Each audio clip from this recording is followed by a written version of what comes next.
얼마 전 뉴스에서 리플이 IPO를 보류 선언하고 수십억 달러 현금을 보유하겠다고 결정을 내렸습니다. 여기서 IPO는 Initial Public Offering의 약자로 기업 공개를 뜻하는데, 리플은 이를 통해 자사의 대규모 자금을 조달하여 사업을 확장할 수 있고, 비유적으로는 다양한 투자자들에게 주식을 분산하여 안정적인 주주 기반을 마련할 수 있죠. 좀 제가 어렵게 설명을 했는데 그냥 쉽게 설명을 드리자면, 리플이라는 회사의 일부를 함께 운영할 사람들 혹은 기업을 찾고 있었지만 지금은 상황이 여의치가 않으니까 나중에 다시 연락드릴게요, 뭐 이렇게 말한 상황이랑 비슷한 겁니다. IPO는 여러모로 리플의 주가를 크게 뛰어올려줄 호재이기 때문에 이번 보류 선언은 다소 리플 투자자분들에겐 실망스러울 수 있습니다. 하지만 철회가 아닌 보류 선언이고, 리플의 IPO 보류는 SEC의 소송이 아직 완벽하게 종결되지 않았기 때문에 발생한 일이니 여러분들은 그렇게 불안해하시지 말고 그때까지 마음 편하게 기다리시면 돼요. 항소심 절차는 6월 15일까지 법원에 대한 보고서를 제출해야 하는데 아직 어느 정도는 시간이 남은 상태죠. 저는 오히려 지금같이 리플의 호재가 모두 나오지 않은 상황이 리플을 주워담기 적절한 시기라고 판단을 하고 있고요. 현재는 리플이 선물 ETF 승인도 받고 있는 상황이고, 리플 CEO인 브래드 갈링하우스도 리플은 비트코인과 어깨를 나란히 할 정도의 코인이다 라고 공식 언급을 할 정도로 자사의 코인에 대한 확신이 강한 상황이죠. 자, 그러면 여기까지 제 설명을 들으신 분들은 그래서 이런 내용이 어떻게 리플의 주가 상승으로 이어진다는 거야? 라고 궁금해하실 수도 있습니다. 단순히 시장의 호재거리로 인해, 그 기대감으로 인해 가격이 상승한다? 물론 그것도 있지만 리플의 구조적인 메커니즘을 이해하면 이는 가격 상승을 촉발시킬 수밖에 없습니다. 리플은 총 발행 개수가 1000억 개로 한정되어 있는 토큰입니다. 그리고 매월 10억 개의 토큰을 시장에 공급시키면서 그 단가를 맞추고 있죠. 자, 지금 이 영상 보시는 구독자, 시청자님들도 은행 거래를 아마 많이 사용하셨을 겁니다. 그러면 은행에서 은행으로 돈을 보낼 때 수수료가 발생을 하죠. 리플코인은 이런 수수료를 자사의 리플코인으로 대체할 수 있는 ODL 시스템을 적용하고 있습니다. 그리고 수수료 대신 사용한 리플코인은 소각되는 시스템을 가지고 있어요. 그러면 지금처럼 아마존 같은 초거대 기업들이 하루에 얼마나 많은 거래를 하는데, 이 모든 거래 수수료 대신 리플코인을 사용한다면, 그리고 그 리플코인만큼 리플이 소각이 된다면 당연히 수요와 공급의 원칙에 따라 개수가 줄어든 리플의 단가가 올라갈 수밖에 없고, 그렇게 된다면 이는 리플의 주가 상승으로 이어질 수밖에 없죠. 결국 리플은 시간이 지나면 지날수록 다양한 사업체와 사업을 맺을 것이고, 그 과정에서 토큰이 소각되고 개당 단가가 높아지면서 장기적으로는 가격이 올라갈 수밖에 없는 구조로 설계가 되어 있는 겁니다. 하지만 이런 좋은 호재에도 불구하고 리플의 가격이 우리가 만족하는 수준까지 올라가지를 못하고 있죠. 이유가 뭐 여러 가지 있습니다만, 아무래도 트럼프의 관세 정책 여파가 아직 암호화폐 시장을 완벽하게 회복시키지 못했다는 것이 제일 큰 이유가 됩니다. 물론 최근에 트럼프 대통령이 관세 유예를 진행하겠다고 말을 했죠. 그러나 이 관세라는 것은 사실상 미 정부가 마음대로 변화시킬 수 있기 때문에 많은 기관 투자자들과 개인 투자자들이 섣불리 자금을 넣을 수가 없는 상태인데요. 이렇게 미국의 관세라는 부분은 전반적인 시장 전체 저력을 하방 압박으로 갖고 오는 요인들을 만들었습니다. 지금 리플 코인만 보더라도 고점 라인이었던 5,000원 부근에서 하방 압박을 받고 내려왔던 이유가 리플 코인의 상승 모멘텀이 없어진 게 아니라, 이 하락했던 그 부분은 바로 미국의 관세 부분들 때문에 시장의 변동성을 가져오는 요인을 제공했다는 거, 이게 굉장히 중요할 수밖에 없어요. 근데 이 관세라는 게 도대체 뭐길래 이렇게 사람들이 공포감에 떨고 종목의 가격이 하락하고 그러느냐, 이런 의문점을 가지시는 분들이 있을 수도 있는데, 제가 간단하게 설명을 드리자면, 우선 관세를 올린다면 물가가 올라갑니다. 인플레이션이 올라간다는 거죠. 물가가 올라간다면 고금리에 그대로 시장이 유지가 될 가능성이 매우 높은 시점이다 라고 평가받을 수 있습니다. 이렇게 흘러간다면 미국은 관세를 거두니까 자금력이 늘어나겠지만 그냥 일반적인 다른 기업들과 다른 나라만 힘들어지겠네 라고 생각할 수 있어요. 근데 그게 아닙니다. 미국 또한 힘들어질 수밖에 없어요. 미국은 자국 내 생산에서 수출하는 수출량보다 수입량이 월등히 더 많은 나라입니다. 쉽게 비유하자면 자동차 엔진을 만들 기술력이 있더라도 그 엔진을 만들기 위한 부품은 수입을 해야 하는 나라라는 거예요. 근데 이 부품 자체가 비싸져 버리니까 기업들 입장에서는 엔진 가격을 올릴 수밖에 없어요. 가격이 올라가면 소비자들은 그 물건을 어떻게 해요? 덜 살 수밖에 없겠죠. 그러다 보면 생산량을 줄일 수밖에 없습니다. 그러면 생산량이 줄어드니까 기존의 그 생산량을 유지하기 위해 써야 했던 인력들은 어떻게 됩니까? 이제 필요가 없게 되겠죠. 그러면 또 인력을 해고를 하게 됩니다. 이러다 보니까 요즘 미국의 실업률이 거의 역대 최대치까지 올라가 버린 상황입니다. 2020년 코로나 때문에 전 세계가 실업률이 미쳐 날뛰었던 때가 있었는데 지금이 거의 그때만큼이나 실업률이 높은 상황이에요. 아이러니하게도 관세 정책을 실현시켜서 미국 내의 자금력을 더욱 공고히 해서 미국을 더 위대한 나라로 만들겠다. 미국 내 시민들과 기업들에게 최고의 나라를 선보여주겠다. 라고 호언장담하던 것과는 무색하게 지금은 미국 내에서의 기업들은 물론이고 시민들조차 현재 미정부의 관세 정책에 반발이 심해진 상태인데요. 그래서 트럼프도 최근에는 정책의 방향성을 조금씩 유연하게 풀고는 있는데 아직 명확하게 해당되는 노선을 정하지 않은 부분에서 왔다 갔다 하는 모습을 보여주고 있죠. 그만큼 현재 시장의 흐름은 정말 변동성이 커도 너무나 크다 라고 볼 수가 있는 상황인데 그럼에도 불구하고 우리가 리플 코인에 투자하고 있는 이유가 뭡니까? 바로 리플 상승에 대한 모멘텀이 충분하기 때문이겠죠. 자, 관세라는 거는 말 그대로 대외적인 이벤트로 우리는 평가할 수 있습니다. 왜냐면 주식 시장도 코인 시장도 모두 금융시장을 다 같이 영향을 받고 있는 부분이지만 이게 미국 내 대외적으로는 그러한 부분을 움직이고 있더라도 내외적으로는 어떻습니까?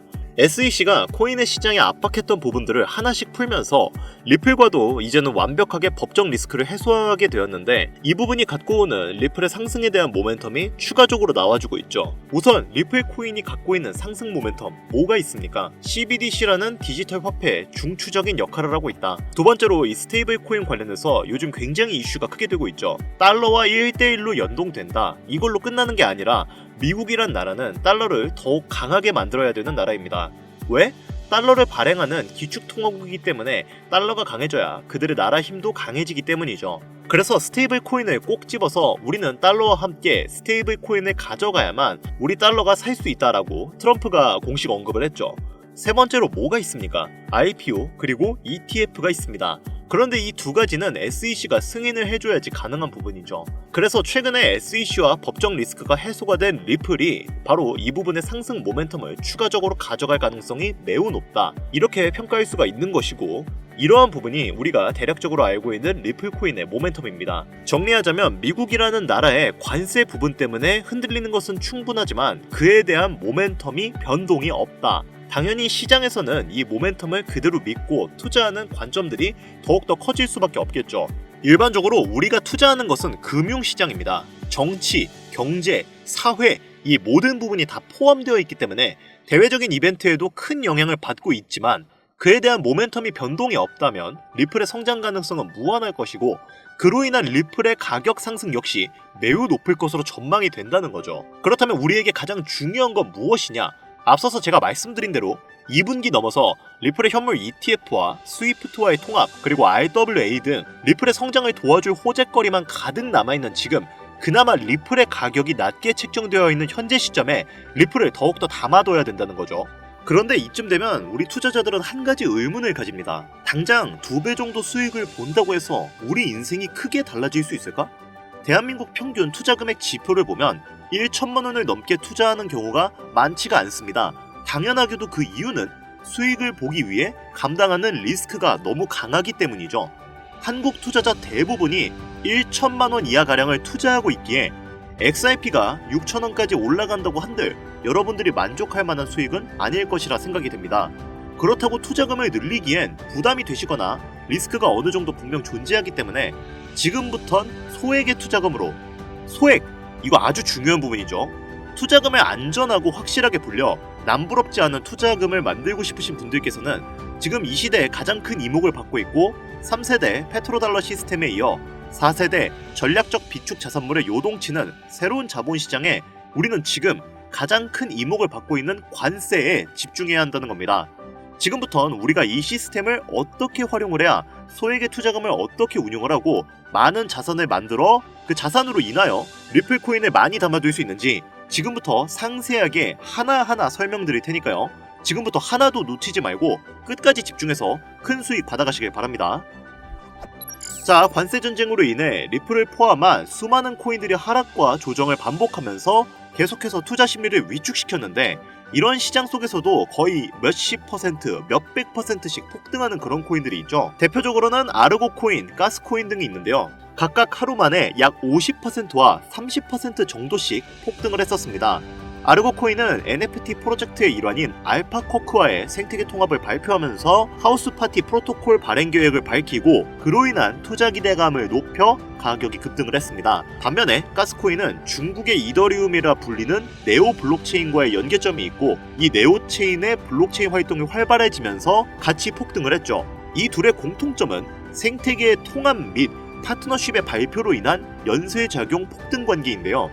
그런데 여기서 흥미로운 점은 이런 코인이 바이낸스에서는 상장 폐지되었던 코인이라는 겁니다. 그럼에도 불구하고 국내 거래소에서는 약 360%가량 올라가며 이른바 김치 코인이라고 불리게 되었죠. 그러면 여기서 핵심 포인트가 나옵니다.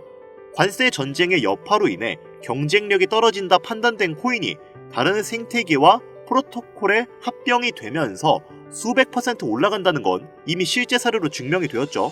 그렇다면 여기서 아발란체, 폴카닷, 이더리움 같은 대중적인 블록체인 플랫폼에 통합될 수 있는 코인이 있다면, 그리고 그런 코인이 현재는 아르고, 가스코인처럼 상장 폐지가 의논될 정도로 저평가되어 있지만 이후 이더리움, 아발란체 같은 플랫폼에 통합이 된다면, 예를 들면 이 코인처럼 블록체인 플랫폼에 호환이 잘 되고 리소스 관리가 유연한 코인이 통합이 된다면 이 코인 가격이 수백 퍼센트를 넘어선 수천 퍼센트의 급등도 전혀 불가능한 이야기가 아니라는 거죠. 자, 이 코인의 차트를 보면 글로벌 거래소에 상장된 이후 현재 구간의 조정을 받고 있지만 이후 블록체인 플랫폼에 통합될 가능성이 커서 그런지 반등 시그널이 잘 잡히는 아주 좋은 모습을 보여주고 있습니다. 이 종목이 제가 오늘 여러분들께 꼭 말씀드리고 싶은 블록체인 통합의 성격을 띠면서 관세 여파를 피해 수천 퍼센트를 올려줄 가능성이 높은 현재 보고 계신 모든 분들께 다 공유드릴 선물 같은 종목이 되겠습니다. 지금 차트 화면은 켜놨는데 뭐 종목명이나 이런 것들이 제가 가려놓아서 잘 안 보이실 겁니다. 제가 이렇게 아주 크게 상승 확률이 높다 예측되는 종목들은 이 공개 영상에서는 대놓고 공유드리지 않습니다. 왜냐? 요즘 장세가 다시 반등할 기미를 보이면서 투자자들이 복귀하다 보니까 제 영상을 그대로 복사해서 유료방으로 끌어들이는 업체도 많고요. 워낙 사기꾼들이 이렇게 판을 쳐서 100% 이런 오픈 채팅, 사칭 사기꾼들이 저를 사칭해서 종목을 알려드린다며 여러분들 상대로 돈 요구한다는 제보만 제가 수십 건을 들었거든요. 그래서 저는 참여하시는 분들 유료방이나 광고업자 관련 아니라는 것만 확인되면 항상 제가 개인적으로 참 높게 평가한다고 생각하는 종목들을 모든 분들께 조건 없이 공유드리고 있습니다. 자, 화면에 보이는 이 종목, 나도 이거 코인명, 거래소 뭔지 알고 싶다, 지금 바로 공유받고 싶다 하시는 분들 간단한 신청만 하시면 바로 받아보실 수 있습니다.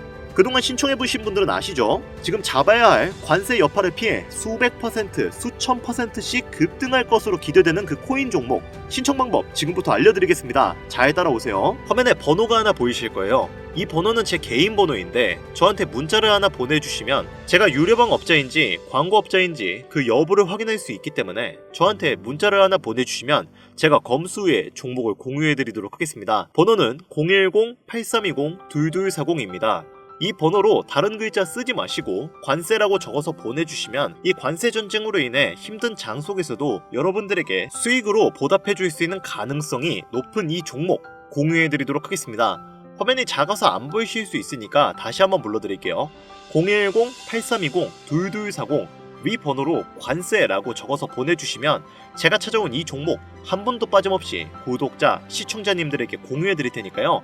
꼭 문자 보내주시면 감사하겠습니다. 끝으로 지금 현재 시장은 지속되는 경기 침체와 인플레이션으로 인해 모두가 힘든 상황이지만 오늘 제가 알려드린 이 종목이 여러분들에게 경제적인 자유를 얻을 수 있게끔 도움이 되셨기를 바랍니다. 이 영상이 마음에 드셨다면 구독, 좋아요, 댓글 부탁드리겠습니다. 오늘 영상은 여기까지입니다. 감사합니다.